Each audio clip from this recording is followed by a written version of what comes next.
To track your students' performance during formative assessments, go to the Formative Tracking page under the Assessment tab on the navigation bar.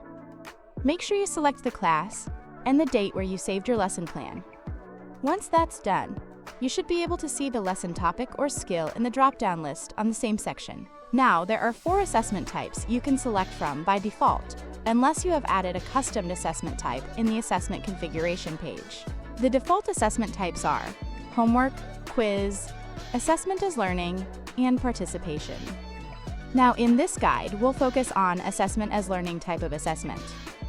Now, if you scroll down to the list of your students' names, and if you click on any of them, a rubric of the covered topic or skill should pop up, and you can start assessing that student understanding of the lesson based on AI-generated criteria in the rubric. Notice the performance distribution bar above the students' names getting updated in real time as you assess students, which can be utilized to display class performance instantly on a display board while using another device to do the assessment. Now, because earlier we have tagged some of these students as gifted and talented and additional learning needs, a special rubric can be generated to fairly assess them based on their levels. The general rubric is auto-generated as soon as you have saved your lesson plan, but you can always regenerate them by clicking on the Generate Rubric button in the first section of the Formative Tracking page.